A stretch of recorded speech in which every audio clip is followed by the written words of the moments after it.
Merci de votre fidélité. 20h sur la télévision Futur Média. Bonsoir à toutes et à tous. Bienvenue à cette principale édition. Les titres, c'est tout de suite. Effervescence à l'arène nationale, point de départ de nombreux voyageurs en partance pour leur localité d'origine afin de fêter la Tabaski. Une flotte déployée par la Société nationale de transport Dakar Dem Dikk. Au total, 100 bus affrétés pour 19 destinations à des prix jugés non abordables toutefois par les clients en attente de rabais. À 48 heures de l'Eid el-Kébir, des marchés bien approvisionnés et des moutons à la portée de toutes les bourses. Ce sont là les assurances du ministre de l'Agriculture, Dr Mabouba Diagne, réitère la volonté de l'État du Sénégal de toujours mieux approvisionner les marchés du territoire national. Sénégal-Irlande en match amical pour préparer les éliminatoires du Mondial 2026. Un match à gagner selon Pape Thiaw, le sélectionneur des Lions qui a fait face à la presse ce jeudi. Les minutes de sa conférence de presse au cours de cette édition. Voilà pour les titres. Le développement, c'est tout de suite.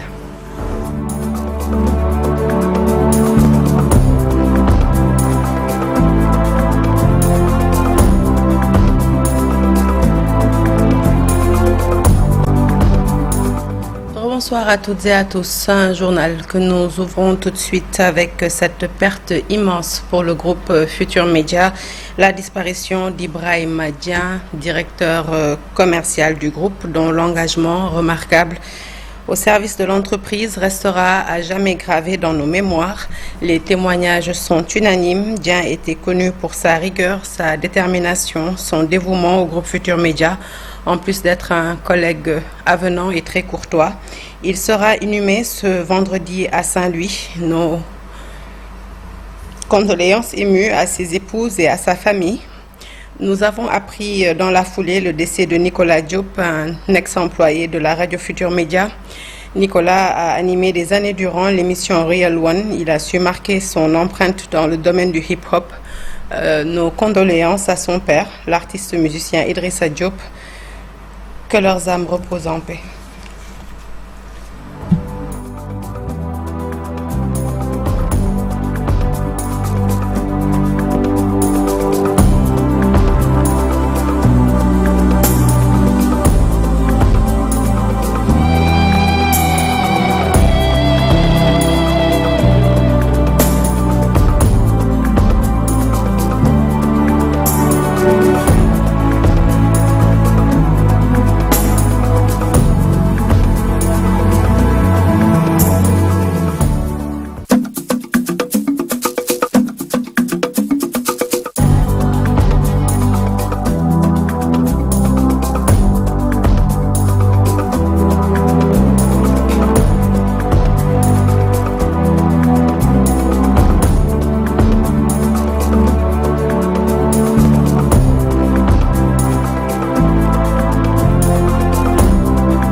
Parlons de la Tabaski avec des voyageurs qui se sont rués vers l'arène nationale tôt ce matin pour prendre les bus Dakar Dem Dikk dans le but de rallier leur localité d'origine. Malgré le nombre important de bus déployés par l'entreprise de transport public, les passagers ont peiné à embarquer 100 bus au total pour voyageurs dans 19 destinations du Sénégal afin de soulager les populations à des prix abordables.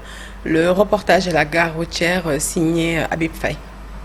Un seul souhait, un seul objectif, célébrer la fête de l'Eid el-Kébir auprès des siens.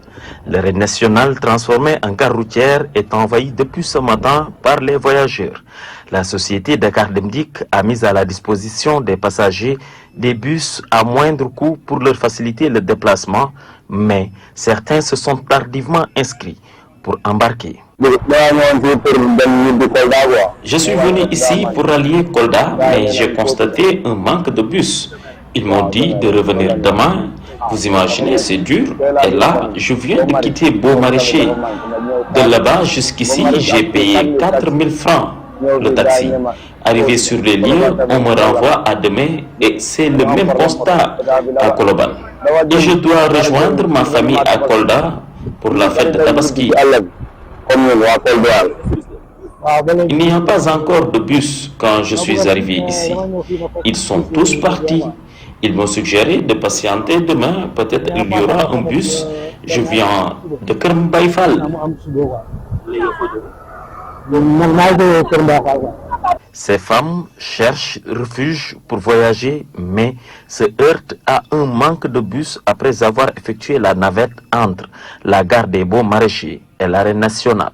Parce que d'abord, j'étais à Grand Yoff, croyant que les bus étaient à Grand Yoff, et là, je me suis rabattue ici. Puis on fait le fil, hein, et on est patient. Ah oui, il y avait un manque de bus, mais ça vient un par un, et ça nous rassure quand même, on va partir. C'est difficile. Et là, depuis 4 heures du matin, nous en auto. Pour des beaux marchés aussi, la même chose. Pas de voiture. Pour de demain jusqu'à 4 heures du matin encore. Louga. Crayo. C'est sous ce chaud soleil qu'une file indienne est constituée pour respecter l'ordre d'arrivée des voyageurs. Dakar Dem Dikk a déployé 100 bus ici pour 19 destinations. On est en train d'enregistrer au moins une centaine de rotations sur toutes les régions vers toutes les régions du Sénégal. Donc nous avons fait le maximum. C'est une demande qui est exponentielle qu'aucun opérateur ne peut satisfaire. Nous avons fait en intelligence avec le ministère des Transports qui a choisi et organisé des sites qui ont externalisé des sites par rapport à ce qui se faisait d'habitude. À 14 heures, les 100 bus ont quitté le site. Cependant, certains passagers, dans l'espoir de rejoindre leur localité d'origine, comptent attendre l'arrivée d'autres bus pour fêter la Tabaski auprès de leur famille. À l'approche de la Tabaski, le service d'hygiène de Dakar intensifie ses interventions dans plusieurs zones sensibles, notamment à Grand Yoff, Diamalaye ainsi qu'au point de vente du CICES. L'objectif, contenir les risques sanitaires liés à l'insalubrité, à la forte mobilité humaine et animale. C'est le cas donc à Grand Yoff où la gare routière jouxtant le bassin de rétention est envahi de déchets et de restes d'animaux provenant de l'abattoir porcin voisin. Face aux odeurs nauséabondes et aux menaces sanitaires, les autorités multiplient les opérations de désinfection, de distribution de masques, mais aussi et surtout de sensibilisation. Le reportage est signé Abdoulaye Diop. Des déchets en tout genre, mêlés à des restes d'animaux issus de l'abattoir porcin, jonchent le bassin de rétention d'eau pluviale de Grand Yoff. À côté se trouve la très fréquentée gare routière appelée garage de Bignona. Une odeur pestilentielle s'échappe de ce lieu, incommodant voyageurs, chauffeurs et commerçants.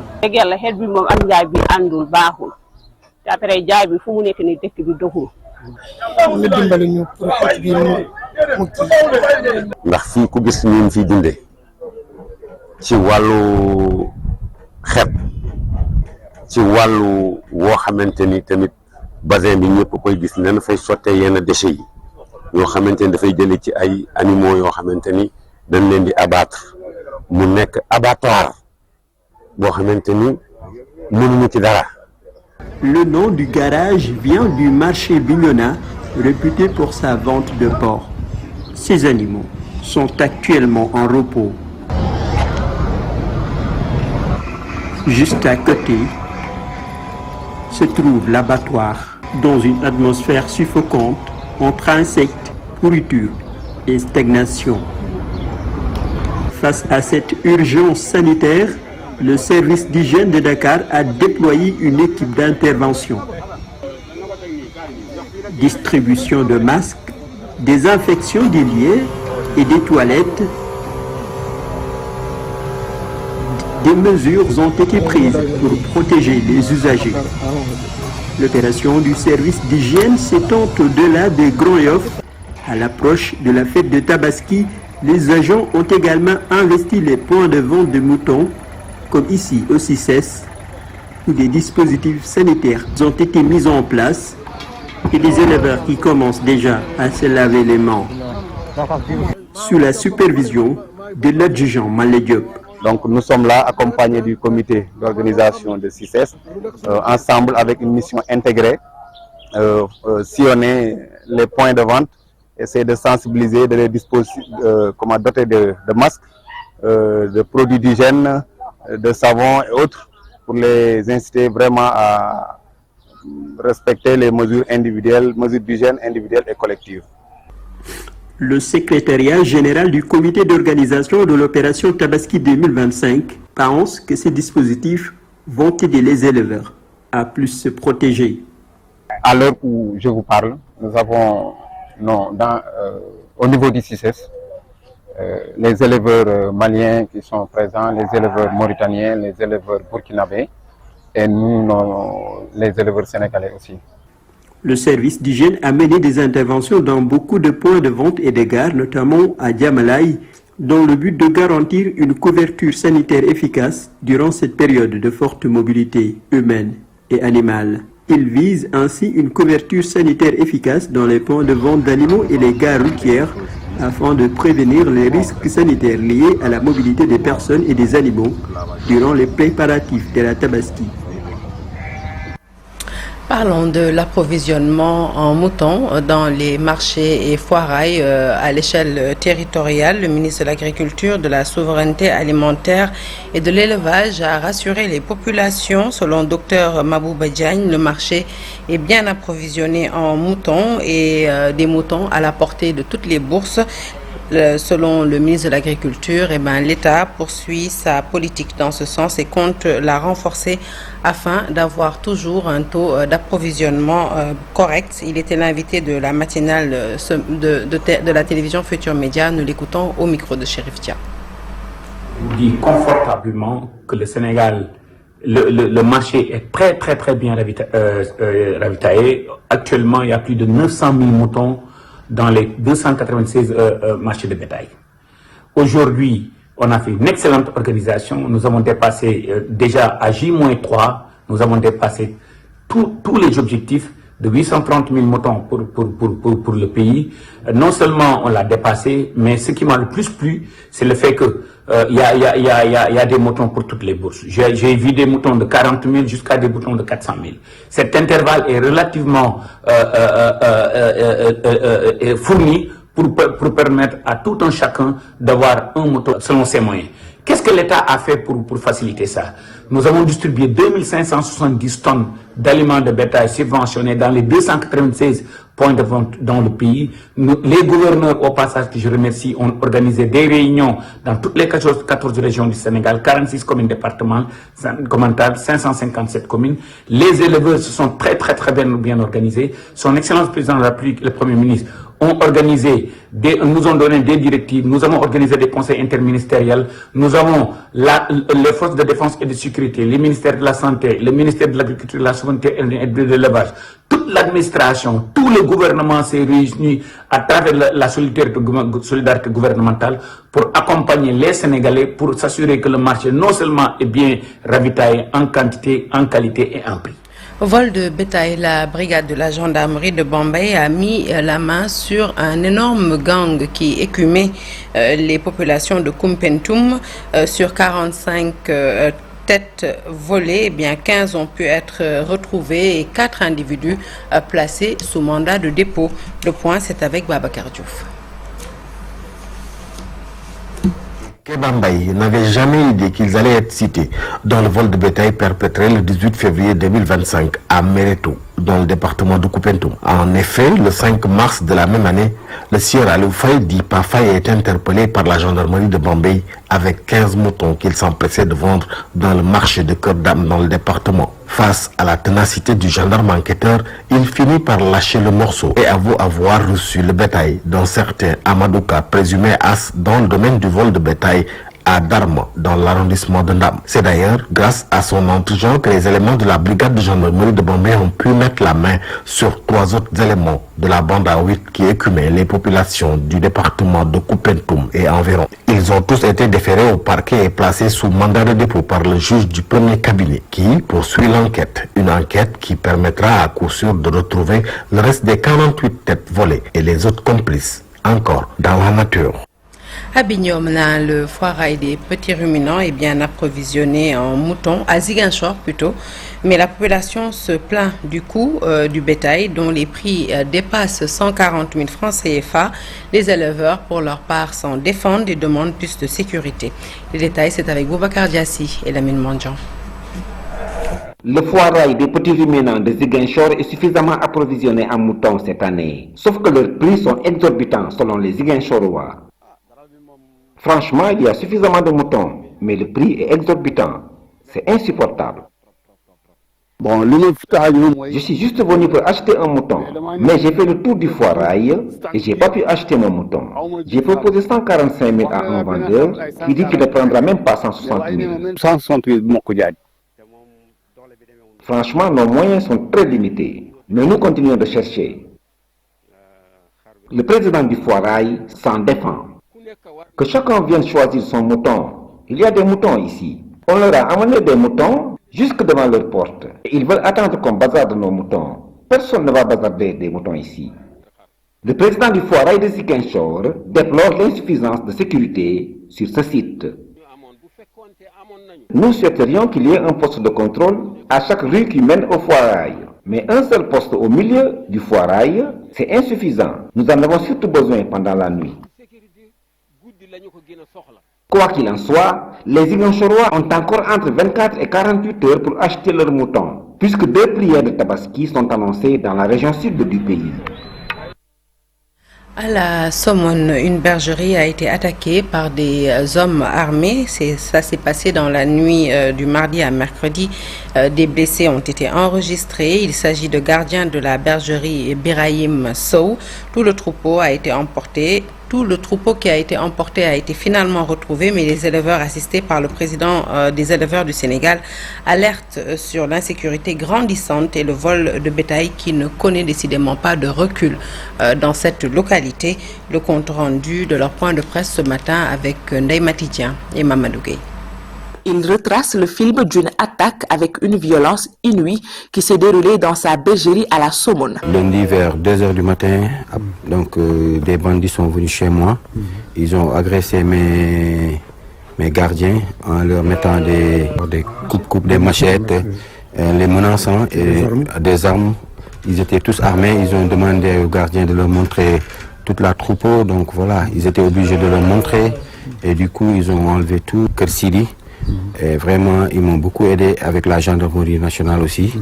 On a commencé à rechercher partout jusqu'à Tchavoua. Donc à l'entrée de l'autoroute, c'est là qu'on a trouvé les troupeaux. Les éleveurs, comme d'habitude, vivent sous la menace d'attaque. Le président du Conseil national de la Maison des éleveurs du Sénégal attire encore l'attention de l'État sur les mesures urgentes à appliquer. L'État doit organiser un atelier de réflexion approfondie avec les éleveurs. Parce qu'ils sont dit qu'ils doivent mettre en place une loi obligatoire pour identification de bétail. Ils doivent d'abord être avec les éleveurs. Nous examinons la situation d'abord. Ils sont criminalisés le vol de bétail. Jusqu'à lors où se dit, regardez ce qui se passe ici et ailleurs. Donc pour moi, je pense que c'est ce qui est plus important. D'abord écouter les gens. Parmi ces urgences, il y a la facilitation du port d'armes à feu pour les éleveurs. Ismaël Sow réitère cette très vieille doléance de ses camarades. Ce que les gens font ici, c'est des bandits qui sont très dangereux. Bon, s'il y a quelqu'un qui... il peut les plier. Donc c'est la raison pour laquelle j'ai interpellé l'État du Sénégal pour qu'il facilite les éleveurs et trouver des ports d'armes. Les éleveurs demandent aussi aux autorités locales d'être beaucoup plus vigilantes concernant l'abattage clandestin. Avec une recrudescence des accidents sur les routes, notamment l'axe Thiès-Touba, des agents de la Société d'exploitation et de gestion des autoroutes du Sénégal, des forces de l'ordre, mais aussi des membres de l'Association des mécaniciens et mécaniciennes du Sénégal se mobilisent pour une campagne de sensibilisation à l'approche de la Tabaski. Leur objectif, c'est 0 accident mortel sur les routes. Les détails avec Charanta Diop et Saïlatia. Rouler doucement, avec prudence, c'est ce que semblent dire ces agents de la société d'exploitation et de gestion des autoroutes du Sénégal installés sur l'aire de repos de l'autoroute à péage Thiès-Touba. Ils ont lancé une campagne de sensibilisation contre les accidents de la route à l'approche de la Tabaski. On ne cessera de communiquer sur les dangers qui existent au niveau de ces tronçons-là. Nous, au niveau des statistiques qu'on a, la majeure partie des accidents dont on rencontre au niveau de l'autoroute sont dus à des comportements humains. C'est une chose qu'on doit éradiquer. Ces acteurs ont insisté sur la vérification de l'état des véhicules de concert avec les forces de sécurité. Aujourd'hui, nos concitoyens doivent prendre conscience qu'aujourd'hui, il y a un danger réel qui est sur l'autoroute. Dès que vous avez un véhicule, que vous devez prendre la route, il y a un minimum que vous devez faire. Il y a certaines vérifications que le propriétaire doit faire, à savoir la pneumatique qui est très importante, parce que la majeure partie des accidents est due à ce problème-là. Le ministère des Transports terrestres a pris le taureau par les cornes pour réduire les accidents sur les routes. C'est pourquoi d'ailleurs nous sommes aidés par la gendarmerie. Vous voyez donc la brigade de la gendarmerie au niveau de l'escadron autoroutier, au niveau de la BPV de Thiès, mais les gendarmes sont éparpillés au niveau de toutes les gares. Il y a une centaine de gendarmes établis sur les deux tronçons. La sécurité routière est l'affaire de tous ces hommes et femmes de l'association des mécaniciens et mécaniciennes du Sénégal ont distribué aux chauffeurs des kits de premier secours. L'école catholique Sainte-Marie-Madeleine de Mbao a accueilli une opération de reboisement avec une centaine de plants mis en terre. L'initiative est portée par l'association E2D Jotna Sénégal. L'objectif, sensibiliser les élèves à la protection de l'environnement dès le jeune âge. En plus des arbres plantés, des actions sur le tri des déchets sont prévues. L'association veut ainsi répliquer cette démarche dans toutes les écoles catholiques du pays. Et nous écoutons tout de suite Abbé Georges Gniran Diouf, directeur de l'Office national de l'enseignement catholique de Dakar, au micro d'Abdoulaye Patéane. Une éducation environnementale que nous voulons donner à ces enfants. Nous voulons intégrer donc le respect de l'environnement sur l'éducation que nous donnons aux enfants ici à l'école Sainte-Marie-Madeleine de Mbao. Ce principe que nous voulons développer ici, d'école verte, va se développer dans toutes les écoles catholiques de l'Office diocésain de l'enseignement catholique de Dakar. Alors, l'objectif est d'améliorer le cadre de vie, puisque l'élève vit la majorité de son temps à l'école. Il faut que ces lieux d'apprentissage soient aussi un lieu agréable à vivre pour les enfants qui seront là. Et c'est pour cela que nous nous engageons à donner un beau cadre de vie aux enfants, mais aussi à les éduquer aux bons gestes qui préservent l'environnement. Mais aussi la gestion des déchets qui est aussi une autre thématique du développement durable et qui peut aider les élèves à mieux respecter l'environnement à travers, en leur apprenant le tri des déchets, en leur apprenant à valoriser les déchets. On invite vraiment les écoles, nos autorités à mettre en place dans les écoles des clubs d'éducation au développement durable. Nous savons que dans certaines écoles il y a des clubs d'environnement, mais nous aimerions qu'ils mettent des clubs au développement durable parce qu'il y a une nuance. Restaurer la mangrove pour intensifier la reproduction des ressources halieutiques dans le delta du Saloum. L'aire marine protégée de Gandoul est dans cette dynamique depuis 2022. Environ 2000 hectares de mangroves ont ainsi été reboisés ces 2 dernières années avec comme partenaire Alcott, une structure qui œuvre dans la finance carbone. Son objectif, atténuer les gaz à effet de serre, mais aussi et surtout lutter contre la pauvreté. Une visite de terrain a été menée sur l'île de Fayako, une des localités bénéficiaires de ce projet de reboisement de mangroves. Et c'était en présence de nos reporters sur place, Aminata Goudjabi et Abdou Karim Bey. La mangrove qui pousse de façon fulgurante. Nous sommes sur l'aire marine protégée du Gandoul. Elle s'étend sur plus de 28 000 hectares. Les forêts de mangroves se densifient de plus en plus. Une série de reboisements est entamée depuis 2022 avec l'appui de l'entreprise Alcott. 2000 hectares de mangroves ont été déjà restaurés. Avec Alcott, on a commencé en 2022 avec un reboisement de 24 hectares. En 2023, on a fait plus de 700 hectares et en 2024, on a fait presque 1000 hectares. Aujourd'hui, avec Alcott, on est à 2000 hectares de reboisement de Rhizophora mangala. Là où nous sommes, on a reboisé un continuum de 200 hectares et de ce côté-là, de l'autre, si on fait le total, on a avec Alcote 417 hectares. Cette dynamique de restauration de l'écosystème porte ses fruits. Certaines espèces halieutiques qui avaient presque disparu refont surface au grand bonheur des communautés bénéficiaires de ce projet de reboisement de la mangrove. Lorsqu'on a fait le reboisement, on a constaté que quoi? Il y a le retour de la pédofaune. Donc il y a les arches, il y a les gastéropodes, il y a aussi vraiment les huîtres. On a constaté que ces espèces-là sont de retour. On vient de voir une grande colonie de grands cormorans. Ça permet d'améliorer vraiment le repeuplement des stocks de poissons. L'atténuation des gaz à effet de serre est l'autre objectif de l'entreprise Alcote, qui est partenaire de l'aire marine protégée du Gandoul dans ce projet de restauration des forêts de Rhizophora. L'objectif principal, c'est de contribuer à l'atténuation par la séquestration d'au moins 3 millions de tonnes de CO2, ce qui est important et ce qui contribue aussi à l'atteinte des objectifs du Sénégal, mais aussi de l'accord de Paris sur le climat. Outre la région de Fatick, le projet est également mis en œuvre en Casamance. 7000 hectares de mangroves reboisées, c'est le défi que Alcote s'est assigné dans les deux régions. Nous avons aujourd'hui derrière nous 5500 hectares de plantations de mangroves dans le delta du Sine Saloum et en Casamance. Et nous comptons planter encore 1500 hectares cette année pour arriver à un cap de 7000 hectares. En visite à Fayako, ce village insulaire polarisé par l'aire marine protégée du Gandoul, la mission de Alcote s'est dit satisfaite des réalisations. Le projet veut aller au-delà du reboisement de la mangrove. Les communautés bénéficiaires seront accompagnées dans les activités génératrices de revenus. Production de semences pré-base, l'ISRA est à 33 tonnes, toutes spéculations confondues. Une production bien en deçà des attentes selon le directeur du centre de Bombay qui pointe du doigt quelques difficultés structurelles qu'il s'agira de lever. Nous écoutons tout de suite Ibrahim Assar, directeur du Centre national de recherche agricole de Bombay, au micro de Babacar Diouf. En matière de production, le bilan actuellement, en termes de semences produites, on est autour de ce qui a été présenté tout à l'heure à 33 tonnes, au moins de pré-base, toute spéculation confondue. Mais ça permet également de préparer l'hivernage, les emblavures. On a encore d'autres récoltes qui doivent venir, la contre-saison. On produit les pré-bases. Le devenir de ces pré-bases doivent être dans le circuit pour satisfaire les autres maillons. Si on produit des quantités suffisantes peut-être pour certaines spéculations en pré-base, la multiplication en base et en certifié doit être suivie pour qu'il n'y ait pas de déperdition dans le circuit. Et c'est ça qui va permettre, c'est ce qu'on appelle ici la traçabilité.